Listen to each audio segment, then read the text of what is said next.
Hello and welcome to this new CENTER Maine Voice of the Voters special, a debate among the 4 Democrats on the ballot competing for the U.S. House seat in Maine's 2nd Congressional District. That's the northern half of the state. Don? Yes, 2nd District is the largest congressional district east of the Mississippi River. It's a big one. Let's introduce our 4 candidates who are joining us in alphabetical order. Joe Baldacci, Matt Dunlap, Paige Loud, and Jordan Wood. Thank you all for being here. Thank you. I'm Phil Hirschkorn, host of Political Brew, as you see, joined by our longtime political reporter, the legendary Don Kerrigan. Don and I will ask candidates questions, and they'll each get 1 minute to answer. We can all see 60-second countdown clocks here in the studio facing us. Don and I will use our discretion in asking follow-ups and being judicious with time without using the clock. So, with that, we agreed to have opening statements, 1 minute long, from each of our candidates. We'll do that now, and we'll start, as we did, with alphabetical order. Joe Baldacci.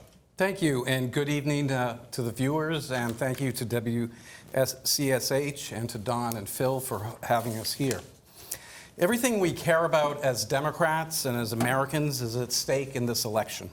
I am the only candidate who's taken on LePage and won, and with your help, we can do it again in November. I'm the only candidate who has a 100% pro-choice voting record in the legislature, protecting a woman's right to choose, to make her own health care decisions. I've protected Mainers from ICE, protected seniors from health care cuts, helped teachers get better pay. Now I'm running for Congress to stop Trump's illegal wars, illegal tariffs, his dangerous cuts to health care, and his attacks on our Constitution. If you believe, as I do, that we need to take our country back, I ask for your support on June 9th. Thank you very much. All right, thank you. Matt Dunlap. In this very dangerous and uncertain time, I think what we all need to do is step up and meet this moment, and I'm willing to do my part. My background is the 2nd District. I grew up on a farm near Bar Harbor. I've worked many jobs. I was a commercial cook for many years. I've worked as a bartender, a bar manager, a proofreader, as a textile worker, as an editor, as an editorial assistant, and in my public life, I've served 8 years in the Maine House of Representatives. I served 14 years as your Secretary of State and 6 years as State Auditor. What I hear from people around the district is they need to have the burdens of what is happening to them eased a little bit. I hear about access to health care, the affordability crisis, the inability for young people to buy homes, and what also I hear about the threats to our democracy in Washington.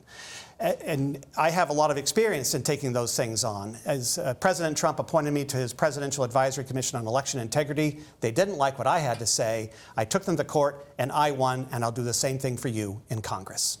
Thank you very much. Now for a 1 minute opening statement, Paige Loud. Good evening, everyone. It's a privilege to be here. Thank you guys so much for moderating. I'm running because too many people are working harder than ever and still falling behind. I didn't see a candidate that represented me, my friends, or the people that I serve every day.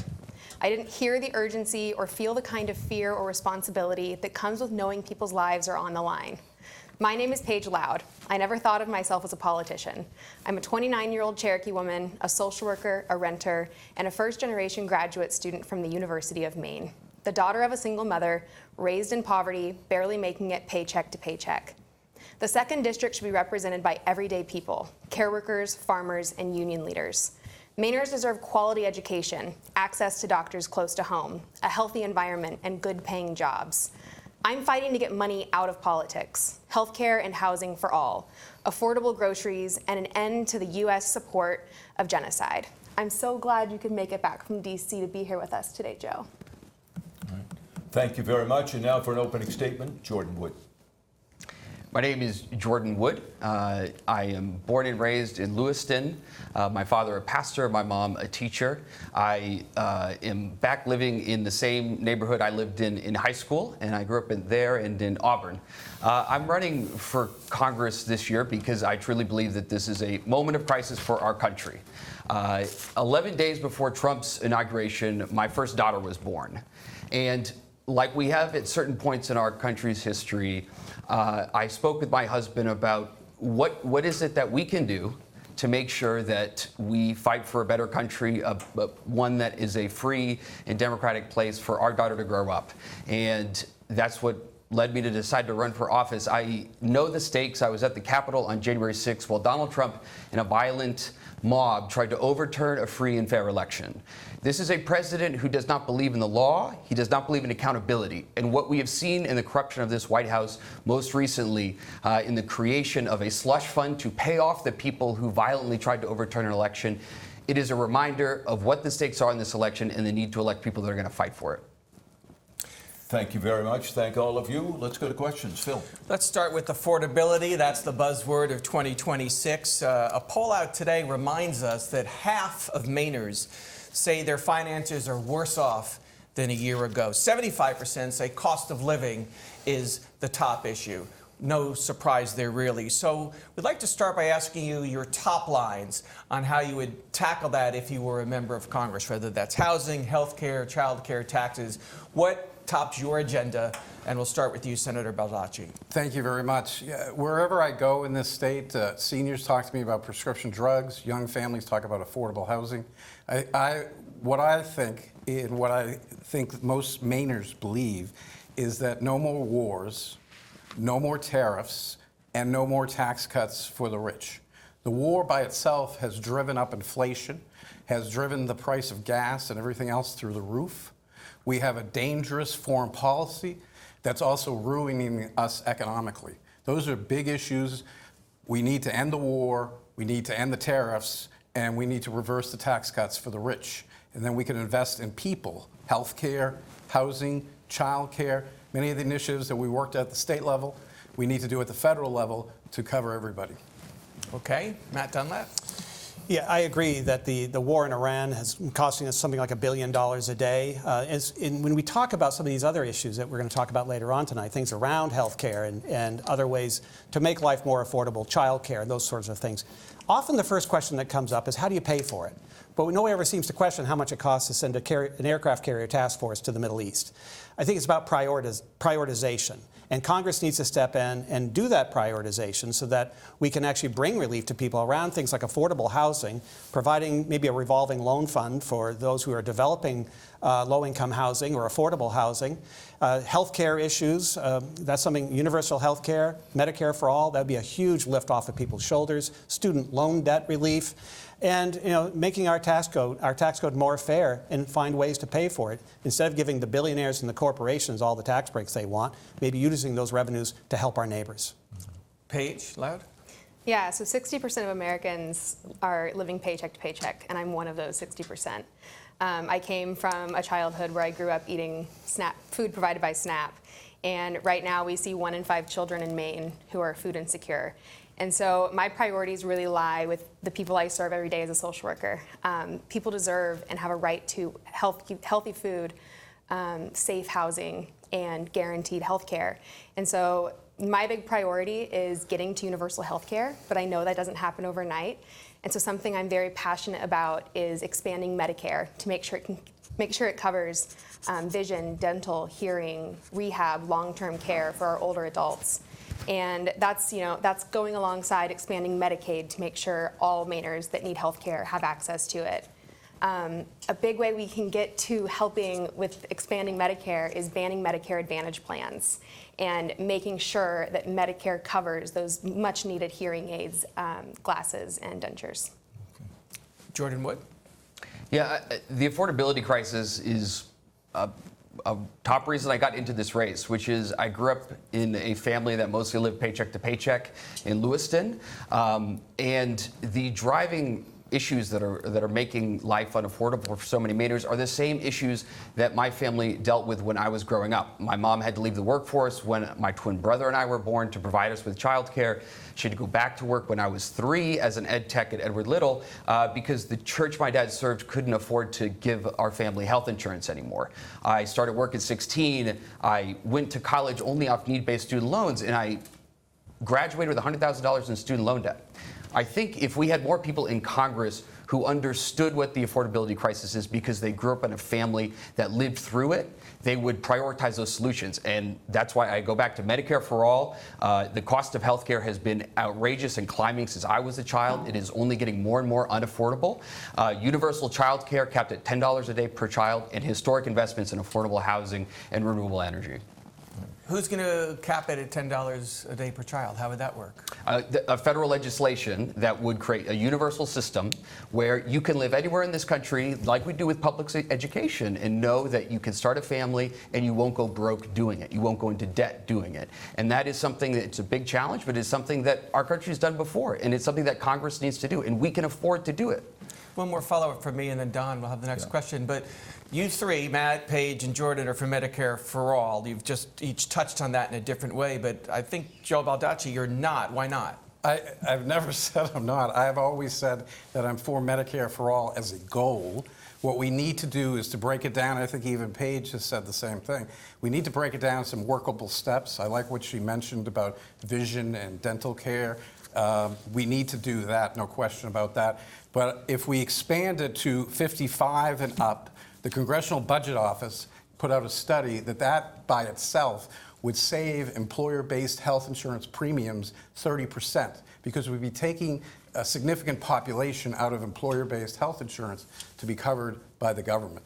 And I think we need, in order for us to get to universal health insurance, which I've supported in the legislature, and I've offered legislation for a public health insurance option, and I've voted for every expansion of health care that we've had in Maine, because health care is a human right. I believe that. I want to break this down into workable steps that we can bring public confidence to, but also save some money. So once we go to 55, I think the next step, because it's been 60 years since Medicare itself was created. I don't want to have to wait another 60 years for just coming in with one big program. A big program would be 55 and up. Let's bring Matt Dunlap and Paige Loud in for a little more specificity on this. Both of you, Paige, I'll go to you first. How do you achieve this? It's going to be hugely controversial among voters, among Congress, to actually make this happen. If you're elected, are you prepared to have this be a long haul to get where you want to get? Yeah, absolutely. And we've seen progressives in Congress push this through over and over again, and it just keeps failing because we have health insurance and healthcare lobbyists who kind of own our politicians in Washington. And I'm going in not being owned by any politicians. I think something Joe just talked about, something I always talk about, is those smaller steps towards getting to that goal. I'm in people's homes as a social worker. I see what's needed, and right now, we have to get rid of private health insurance. One of the best ways to weaken them and cut them at the knees is to ban Medicare Advantage plans. All right. Matt Dunlap, your thought on this. Can this actually be done? Really, we're already paying for it. We already have the Medicare assessment. We already pay for Medicaid. Making a shift towards a Medicare for All system would not be a giant leap. And I disagree with an incremental approach. This is the number one thing I hear about in the district, is people's inability to access health care, not only with insurance, but not enough clinics or facilities to access. But excuse me, the Medicare system financially is in trouble as it is. Well, that's because Congress hasn't properly funded it. And I also, when you talk about the incremental approach, President John F. Kennedy didn't say our first step is to get halfway to the moon. It's to get to the moon and back. And I think what we have to do is look at not just the goal, but the prize at the end, which is making sure that people don't have to live in fear that a slip and fall on the ice is going to cause them to go bankrupt. And I think that has to be the goal, more than any other type of incrementalism. I want to move into a political topic. I just want to say, may I say? Very quickly, please. I understand where Mr. Dunlap's coming from, but covering people 55 to 64 is a huge step. It's a huge step that has to be planned out, financed. As Don said, Medicare already has financial problems. We need to make sure that there's public confidence behind these programs. I have worked very hard in the legislature to protect MaineCare and to expand it, and I believe strongly in it, but I don't want us to do something that hasn't been thought through completely. All right, thank you. I want to ask a question that goes to the issue politically of electability, which is, you folks are seeking office in the 2nd Congressional District, seeking to be the challenger to Republican former governor and conservative Paul LePage. The 2nd District, as we know, has voted 3 times to elect President Trump. Over the course of 50 years, with only 1 or 2 exceptions, it has elected moderates to be their representatives to Washington. So And Paige, we'll start with you. Why do you think that you can buck that trend with positions that many might consider progressive? Yeah, so right now, Paul LePage is a MAGA politician. Daddy Trump called him from Washington and told him he has to run for office, and so he's the only one in the Republican Party. The person that can beat Paul LePage is someone that's willing to push him into a corner and tell him that, you know, you can't be a bully to Maine's most vulnerable. You have to care for Maine's most vulnerable. That's who will win this, is someone that deeply cares and is a part of the Maine community right now. He hasn't lived in this district in 8 years. He's been in Florida, and he should go back and retire. You know, we're not putting enough pressure on Republicans, specifically Paul LePage, about Israel committing a genocide. And I think right now we have a pedophile in the White House and we have an Epstein-class ring who are letting people like Paul LePage get back into power. And so we need someone that's willing to stand up to him. And I think progressive values are what can do that. Okay, Jordan Wood. Yeah, I mean, I think I would just push back on the idea that we're a conservative district, because before Trump won it, Barack Obama won all 10 of 11 counties twice.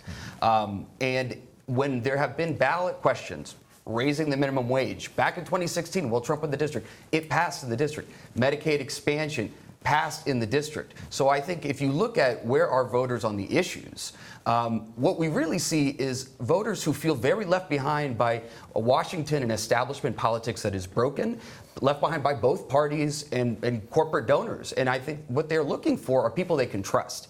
And I think trust is the starting point of any campaign. It's why when I launched this campaign, we've now had 40 town halls across the district, all 11 counties. I don't take money from corporate PACs or lobbyists.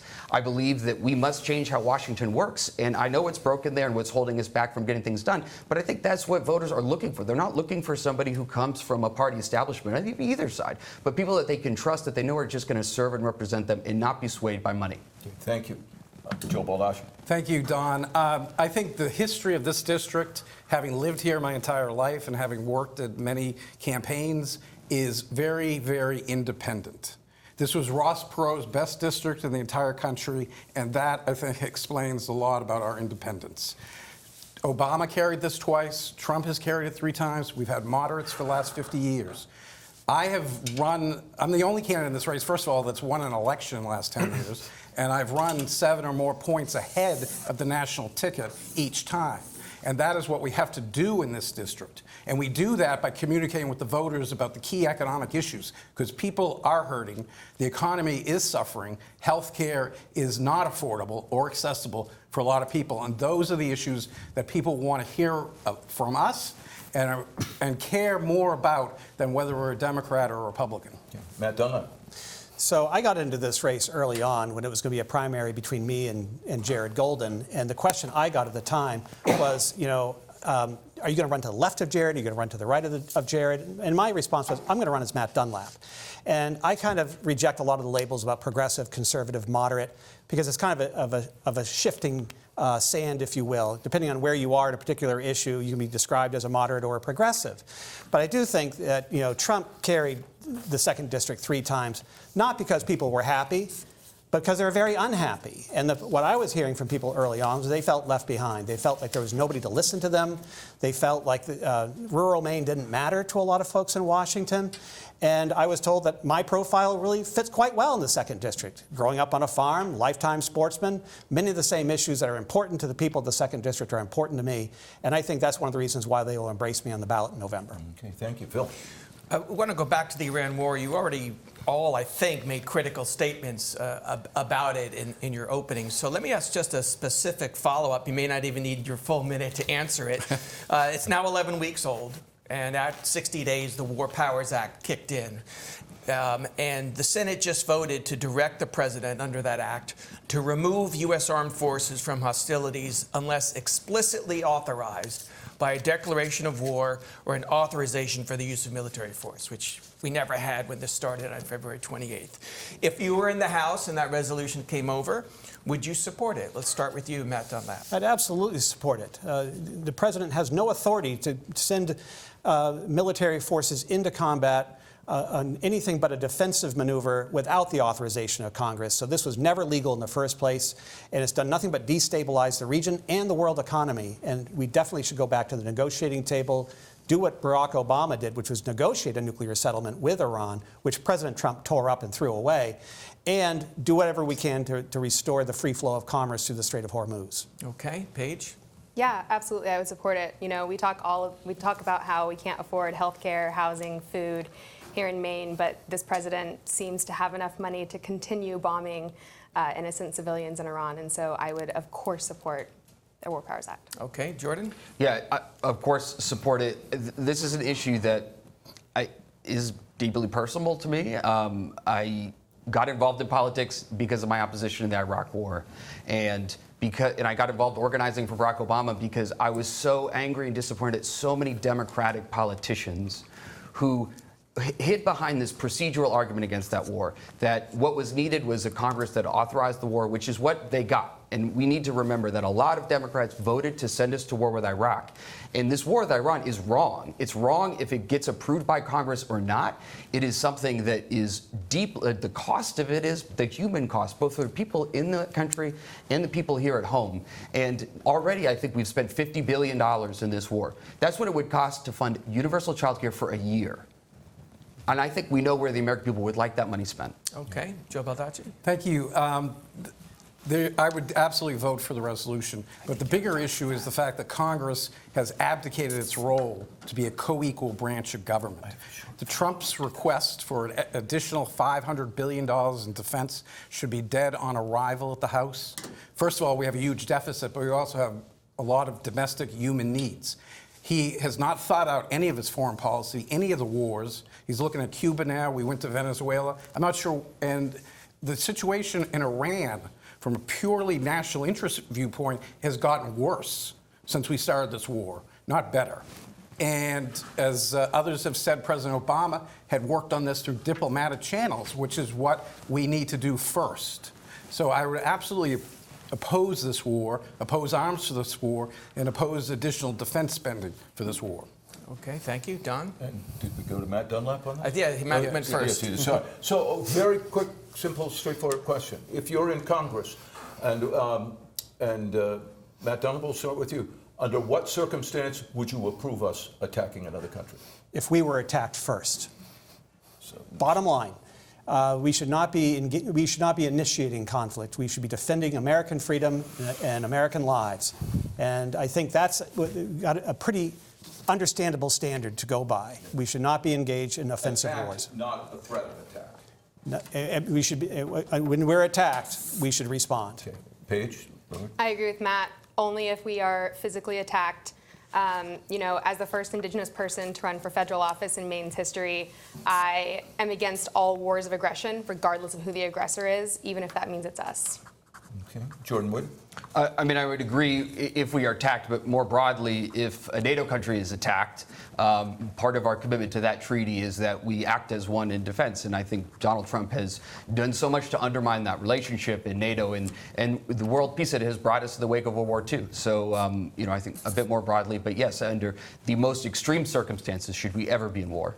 Okay. And Joe Baldacci? Thank you. I think that we should only attack when a significant American national interest is at stake. Either we've been attacked, or Americans abroad have been attacked, or other significant national interests have been attacked.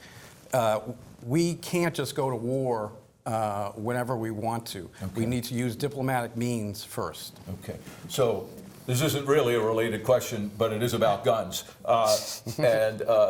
Paige Loud, we'll start with you on this one. Maine has passed a red flag law. We have passed a 3-day waiting period. We have passed universal background checks, almost universal background checks. Are there, the 2nd District has a lot of people who own guns for sporting, target purposes, self-protection, whatever. Are there more gun control steps that you would like to see taken? No. I'm a proud gun owner in the 2nd District, and I support the right to own a firearm and use that firearm.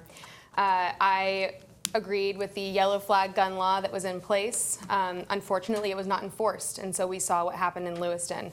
I'm thankful we have the red flag gun law, and I hope that that continues to be enforced.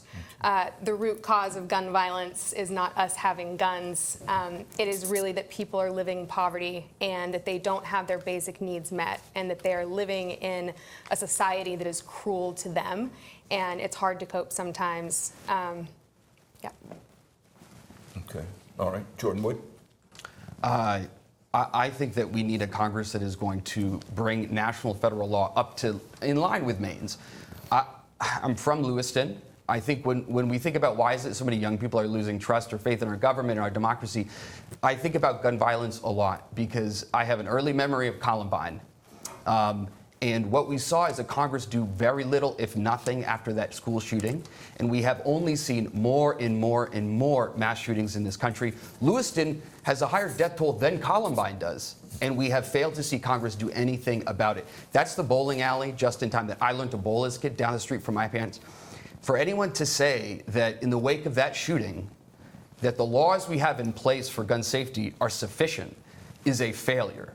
And I absolutely support the red flag law, proud to campaign for it. And it is a real distinction among us on this issue. And Joe particularly, who opposed all of that reform in the wake of the Lewiston shooting, is very disappointing. Okay. Well, let me respond to that directly. I opposed some of the legislation that came down because it was a violation of civil rights. If people actually read the legislation, it would allow police to pick up anybody that they might even suspect is mentally ill, okay?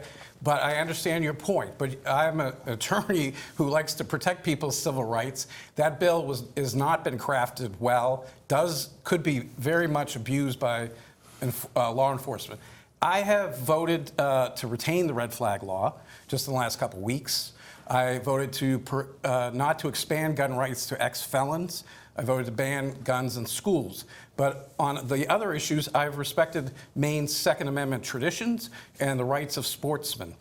One last point that I don't think we're doing is we should have a database of felons who are not supposed to have guns. I feel that there is a whole class of people that should not have weapons, that are legally prohibited from having weapons, and we really don't monitor that. That wouldn't take any new legislation, but it would take some additional enforcement of existing laws. Okay, thank you. Matt Dunlap. Well, just to clarify that point, felons are already prohibited from having firearms, and if they go to buy a firearm, it's going to show up in the background check, and they're prohibited from purchasing the firearm. I agree with Paige Loud here. Maine, the Second District in particular, has a very strong and proud sporting heritage. The vast majority of people in the Second District are sports people. They own firearms. They use them responsibly. But I also agree with Paige that we have something that we need to examine very carefully, and that's the origins of violence. The guns haven't changed, and they haven't gotten easier to get.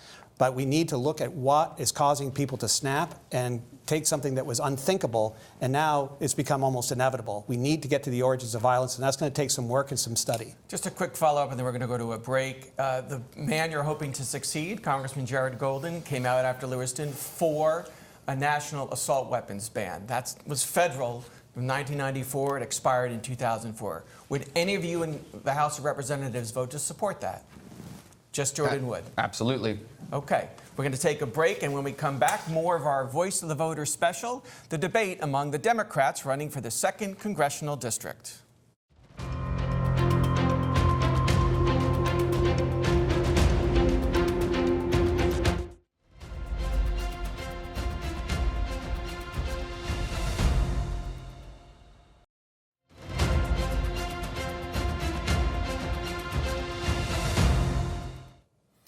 And welcome back to our new CENTER Maine Voice of the Voter debate. We have the candidates, the Democratic candidates for Congress in Maine's huge, journalists always say, sprawling 2nd Congressional District, who are here with us. Let's talk about an issue that became very big for at least part of your district, as well as part of the 1st District this winter, which is immigration.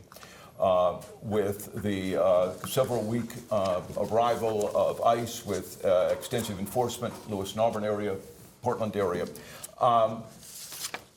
Maine now has a law prohibiting local and state law enforcement from assisting federal law enforcement in dealing with those immigration laws. We'll start this with Jordan Wood. Is that the right thing for Maine to do? Do you support Maine having such a law? And if you are elected to Congress, what action would you take in regard to immigration and immigration enforcement, which is a legal responsibility? Yeah. I'm the son of an immigrant. My father was naturalized here in Maine in 1996. He's originally from Australia, came over when he was 12. I think immigration is part of what makes our country great and is an important part of our people. But for almost my entire life, we have known that this is a broken immigration system and have a Congress that has failed to do its responsibility, which is to pass immigration reform. I think that's what we need to do. But specifically on ICE, I think what Donald Trump has exposed is how this law enforcement agency has not only lost the entire trust of the American people, but Donald Trump is using it to abuse people and exert power. I support replacing ICE with an entire new law enforcement agency to enforce our immigration law. I think that's what we need to do. The way that Trump deployed ICE into Lewiston, Auburn, where I live, was not about enforcing immigration law. It was about trying to instill fear and terror in people. I support the governor letting that law into effect, and I think we need to take on this issue and confront it. Joe Baldacci. Thank you, Don. Immigration, first of all, too many politicians spend too much time demonizing immigrants. I'm a grandson of Lebanese and Italian immigrants who came here to work in the textile mills. The people that come here today have the same hopes and dreams about living a better life that we do. Immigration adds to our strength as a nation. We need to push back against this refrain that we hear. I was very happy to help pass that law, and we helped pass some additional laws this year to curb ICE's ability to enter public places. We need to reassert ourselves and reassert the idea that regardless of whether it's ICE or anyone else, they need to abide by the Constitution of the United States. Matt Dunlap. Immigration and Customs Enforcement is a law enforcement organization. It needs to be accountable to the public, and it needs to be accountable to Congress. It needs to be held accountable. And the fact that it hasn't been is probably the reason why we're seeing so many problems with how they've conducted their business.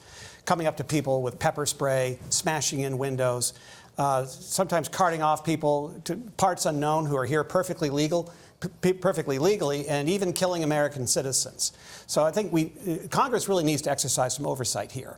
I think the immigration issue, writ more large, like everyone else here has said, is something that Congress needs to take on. We need to have meaningful immigration reform so that American citizens know what it means to become an American citizen, as will people who come here to work or to become Americans themselves. In terms of the state's action here, conservatives cheered some years ago when in the Southwest there is a federal ruling that said that local law enforcement didn't have to support ATF efforts on gun enforcement. This is the same thing. It's a separation of powers, and the federal law enforcement agency should not have primacy in the state of Maine. Paige Lau. Yeah, so immigrants here in Maine start businesses and they fill essential jobs. And if you've been in a hospital or a group home like I have recently, you know they're holding up our healthcare system. As the first Indigenous person to be on a federal ticket, I am opposed to ICE. I was the first one to call for the abolishment of it because I'm older than it. We have federal marshals who are in charge of criminal activity with illegal immigrants, illegal immigrants already. And we need to let the federal marshals do their job. We have a rogue secret police force going around terrorizing people. There have been over 6,000 children detained by ICE this year, and over 90% of all detentions have been found that those individuals did not commit a crime. We have to reimagine a humane, orderly, and fair immigration process so people who come to America can feel safe and welcomed and part of the community. Can I add just quickly? I think that this question we've talked about is what makes you electable in the 2nd District. It's a unique group of voters. And I think about as a child when there was an effort to tell Somalis to leave Lewiston, who had been immigrating here, refugee community. And a group of people from away, neo-Nazis, wanted to have a hate rally. And Lewiston responded to that with a rally, peace march out of many one. 5,000 people went to it. And this was just in the wake of 9/11. I think it really speaks to who we are as a people. We will not be bullied, and we will not give up our neighbors. I would just add to that we also had a Nazi a couple of years ago try to set up a paramilitary camp north of Bangor, and he posted a picture with an assault rifle that Joe Baldacci was not going to stop him. He fortunately has been run out of town. We need to be able to speak up with conscience anytime hate or prejudice, bigotry, which can turn violent, erupts in our society. Well, let me follow up on immigration. I guess we'll just keep going down the line to you, Matt, down that first. So thousands of immigrants to Maine since 2019 have sought political asylum, and many of them are in limbo because the work rules keep changing. I believe it was a year you had to wait to apply to get a work visa. President Biden shortened it to 6 months. I think President Trump rolled it back to a year. So Congresswoman Shelley Pingree has had a proposal to make it a 30-day wait to apply for a work permit. Would you agree with that? Would you support that in the House? Well, I would support a little bit more than that. I mean, people who are here need to be able to survive and take care of themselves. In fact, in the days of Ellis Island, that was a question that you had to be able to answer in the affirmative. Can you take care of yourself? Do you require public support? And if you could take care of yourself, they would waive you in. Our immigration laws have changed quite a bit. I would suspect, and maybe Paige would agree with me, that my Wabanaki neighbors would have loved to see immigration laws this strict during the time of contact. I think certainly that what we should be doing is exactly what we've all talked about, reforming our immigration laws and making them understandable and more fair. The one thing that a lot of farmers in Maine will tell you is that they would like to see some of these visa rules loosened up so they can get some help on their farms, get help in nursing homes, get help in the hospitality industry. And so much of Maine's economy depends on a vibrant migrant workforce, and I think we would like to see things that would make that more viable, easier for folks, and still help them comply with all applicable laws. Anyone else want to comment on that? Yeah, I would absolutely support it. You know, I work with a lot of immigrants who work in the HCBS Medicaid realm that I do as a social worker. And these are doctors and nurses who are coming over from other countries in fear for their life, and they just want to make a good life for themselves. They are so knowledgeable and so ready to help our community, and we can easily implement them and put them into our community and welcome them, and they can take care of our most needy, which is really what this district is in need of. I think it's in our best interest as representatives to want more immigration into District 2. It's something that we need. We have an aging population and a shrinking workforce right now.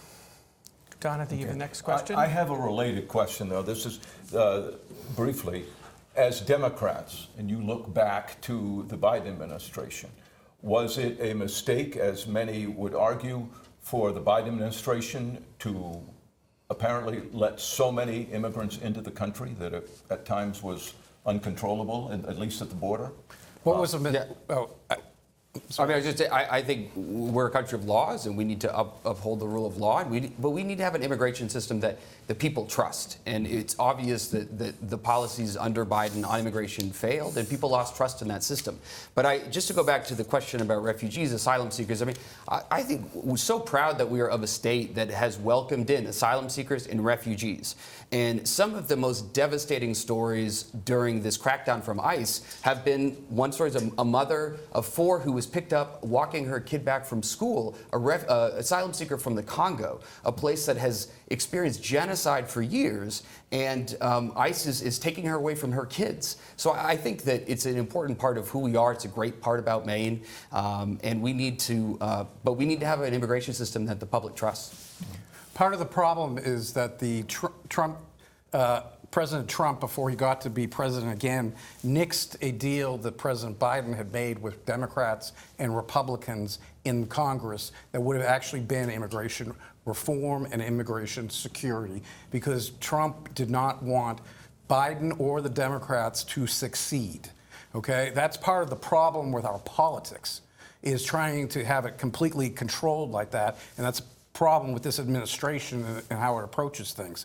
There are reasonable Democrats and reasonable Republicans who want to fix this problem, but they are being prevented by leadership.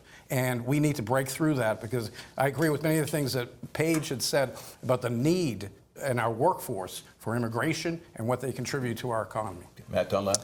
Well, I think, getting back to the question about President Biden, I think without those type of immigration reforms that we've been talking about, just letting more people in just makes the problem seem a lot worse than they would be if we had a reasonable set of immigration laws that people could understand and then easily follow. Okay.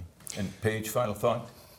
Yeah, no, I think there were mistakes made throughout the Biden administration with many different policy topics, and this could be one of them. But had we implemented a welcoming, reformed, orderly, fair immigration system, as some progressives have been trying to do for decades, I don't think we would have seen the outcome that we've seen. Let's shift gears to a very different topic, which is energy. As we are all painfully aware, Mainers pay a tremendous amount for electricity, for home heating, all of those things. And the solutions appear difficult to find, whether it's getting more electricity, cheaper electricity from Canada, whether it's bringing more natural gas into Maine, all kinds of complications. And we'll start with Matt Dunlap on this. Sorry if we've mixed up the order here.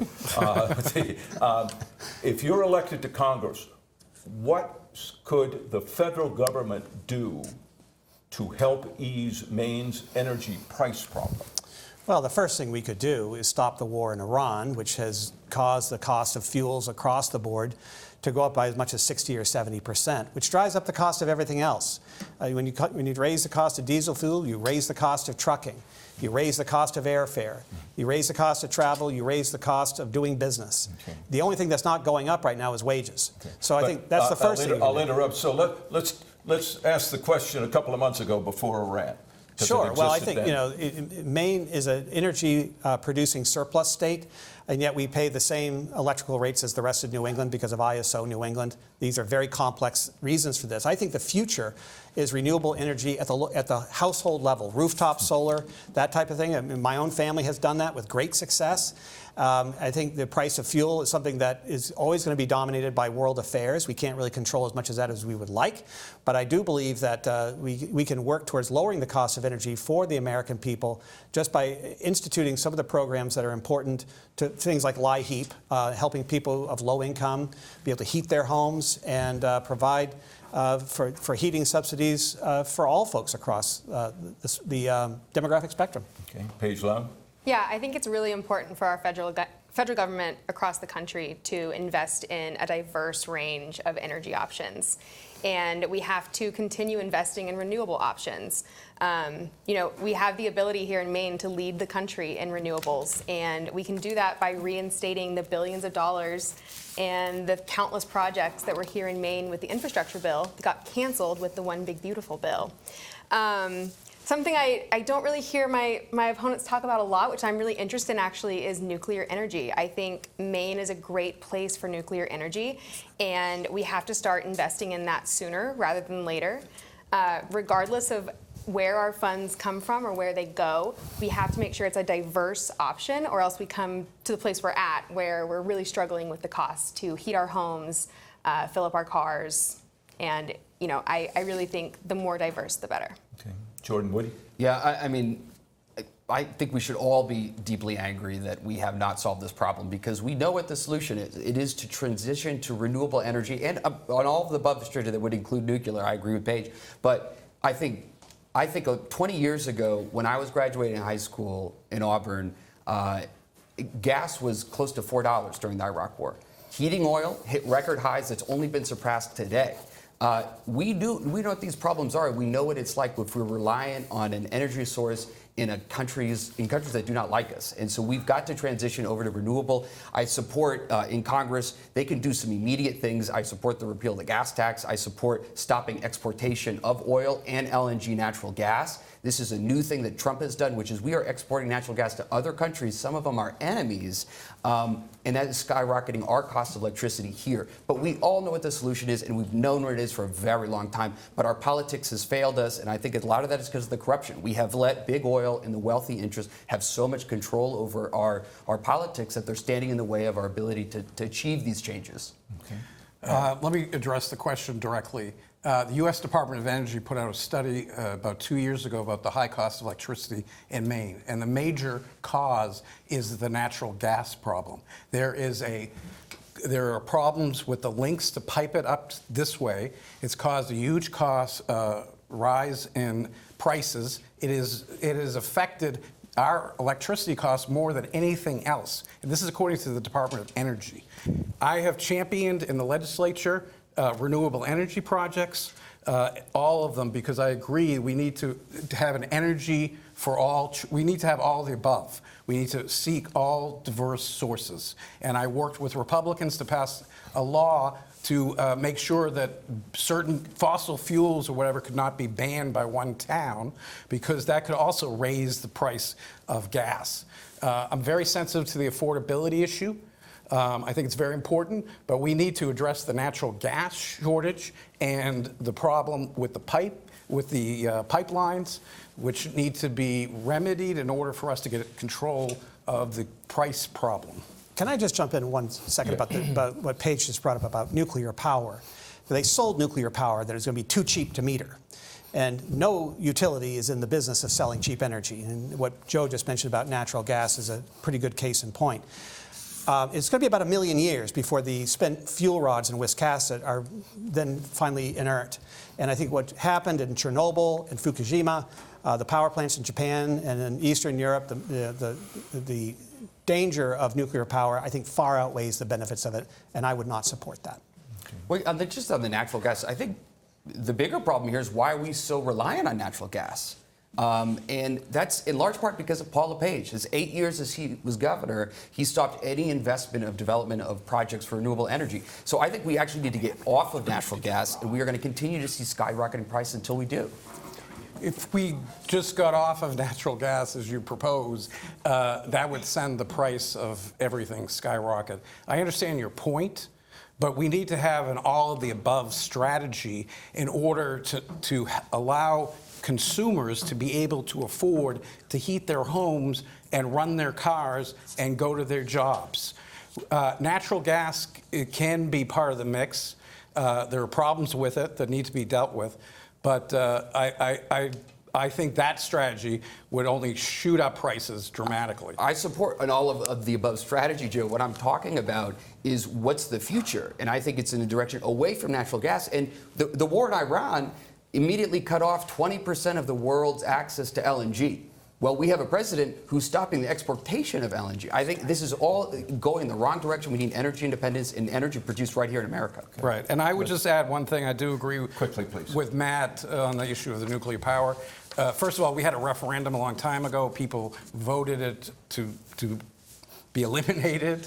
The nuclear waste issue is probably the biggest problem with it. I mean, if we could solve that, maybe that would be good. But okay. I agree with Matt's point about the nuclear rods and about storage of the waste. Okay. Thank you. Let's move on. I'm going to shift gears. I'm not sure whose turn it is, but Don, you'll think of that while I'm Just asking. started to be everybody else's. Last week, Vice President J.D. Vance visited the state in your district, had a raucous rally in Bangor that I attended, and his focus was talking about fraud, particularly cracking down on Medicaid fraud. And I guess the question is, do you believe we really have a significant problem with Medicaid or MaineCare fraud? And before you answer that, I want to say something I actually said in asking the Vice President. So far, we know of just a couple of cases that I'm aware of that amount to $47 million. That's a lot of money. There's the $45 million in alleged overbilling in autism services. There's about $2 million with an NGO, right, that provides health services. I know the state auditor has looked into some of these questions, but that's also only 1/10 of 1%. That 4.7 million, the 47 million is 1/10 of 1% of our $4.7 billion MaineCare budget. Now, $3 billion of that is from the federal government, Medicaid, which is why the Vice President has this task force looking at Maine and other states. He says those cases he thinks are the tip of the iceberg. What do you think? And I guess we'll start with you, Mr. State Auditor Matt Dunlap. Well, first of all, I'm incredibly proud of the work that we do at the Office of the State Auditor, and this broad allegation of fraud is completely unfounded. When we do our audits, if we detect any type of fraud, we refer it to the Attorney General. We cleave to every national auditing and accounting standard. In fact, just last year, we had our triennial peer review, and I think we had one of the best outcomes of the country. So I'm very honored to work with the committed and skilled people that I do work with who examine these issues. That said, we do have years' worth of findings of identified weaknesses and deficiencies in these programs that we turn back over to the agency in an effort to help them improve their processes. The allegations of fraud is something that was detected by their own internal audit as they were reviewing the work of some of these nonprofits. That really has nothing to do with the conduct of the state in terms of how the state is managing these funds. So I think the public can be assured that there's no systemic widespread fraud. And what J.D. Vance is really trying to do here, it's not trying to root out fraud. They're trying to get rid of Medicaid. Because and this is their excuse. This is the Trojan horse. It doesn't work. It's full of fraud. Let's start over, get rid of it. And that will just leave poor Mainers even further on the hook for their own health care. What do you think? costs. I mean, Maine Republicans at the state level have been talking about fraud all year long. Yeah, I think it's even more deceitful than them wanting to get rid of Medicaid.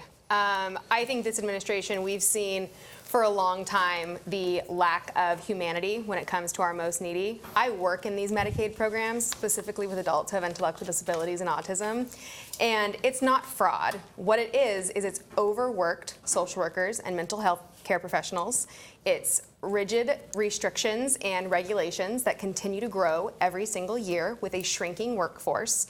And what we've seen from this administration is a deep desire to reinstitutionalize our adults and children who have intellectual disabilities and autism. And I think what they're doing is trying to break the trust that we have in these programs so we can put our most vulnerable back into places like the Maine School for the Feeble-Minded or Pineland. Well, Jordan, the spotlight's often on Lewiston with some of the Somali-owned, or at least one Somali-owned NGO. Yeah, I think J.D. Vance is a liar. I think Donald Trump is a liar. I think it looks a lot like what they've tried to do around our elections, which is find a few cases of alleged fraud when we know that this is 0.00% of actually what's going on, and try to take that as an excuse to overhaul something. And in this case, they're trying to cut off access to Medicaid for Maine residents who need it. But I mean, I think more generally, I'm advocating for a Medicare for All program, universal child care, and historic federal investments in renewable energy and housing. I think that we also need to be the party that is cracking down on any type of fraud in order to have the public's trust in these programs, that they understand and they believe and they trust that their tax dollars are going to programs that need it. And I think that they are, but I think that it's really important that we be the ones that are leading on any type of cases of fraud and hold that accountable. But I think we do, and I think Matt does a good job. He's our auditor. But I just say that our audit reports are public, and people can review them for themselves and see what's in them. Joe, what do you think of the federal crackdown? I've been dealing with Republicans in the state Senate who have wanted to kill Maine Care for the last 6 years. We passed the state budget by one vote last year to help save Maine Care and other health insurance programs by one vote. If we had lost that vote, the Republicans were intent on shutting down the state government and cutting our Maine Care program. I'm very proud of standing by. It serves hundreds of thousands of people, human beings who deserve health care. And I am very proud to have worked to protect that. The Republican plan is to end Maine Care and Medicare and Social Security, okay? If they want to really examine fraud, I invite them to look at the White House and move on down, because that's where the fraud is, and that's where the cost to this country is. So if all of you or any of you were in the U.S. House, you would vote to restore the Medicaid cuts? Even Republican Senator Susan Collins has advocated that if we're in the Trump budget. If the Republicans were sincere about this issue, they would agree to what I proposed a couple months ago and just have a bipartisan, an independent audit.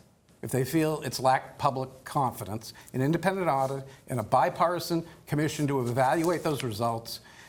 The first thing you do is not cut people's help. You look at the program, you evaluate it, and if they have a problem with public trust in the audits, then we should have an independent And let's see if the other, we're just a minute and a half left, and a quick comment from any of you, the others of you on this. Well, this is why we do audits, is so that the people, the public, the users of those documents can have assurance that they're accurate, the programs are being run according to the law. I think it's crazy to think that Republicans are sincere about actually solving these problems, and we need to do you understand where they're coming from? They are trying to take away health care from tens of thousands of people in our state and millions across this country, and we need to stand up to it. Paige, you have a 10-second comment. Yeah, JD Vance is a fraud. Yeah. So. All right. We have about a Minute? one less than a minute to go here. I'm going to ask you a very easy question. Assume you ever get a day off. Where's your go-to place in Maine to spend that day off? And Joe Baldacci, we'll start with you. My go-to place would be my house with my family and enjoying my family. That would be the best thing I could do. Okay. My I've done hometown of Bar Harbor. that. Okay. Sea glass hunting at Willard Beach. I go to Monhegan Island for the day. Pretty There good you go. answers, right? Three of you at least are going to get the chance after June 9th, right? So, Well, thank you. that's our hour. We're out of time. I want to thank all of our candidates, Joe Baldacci, Matt Dunlap, Paige Loud, and Jordan Wood. That brings us to the end of this News Center Maine Voice of the Voter special. If you want to watch it again or share it, the debate will be posted online on our website and available as video on demand on our streaming channel and app. Thanks again to the candidates for being here, and thanks to all of you for watching. Good night. Good night.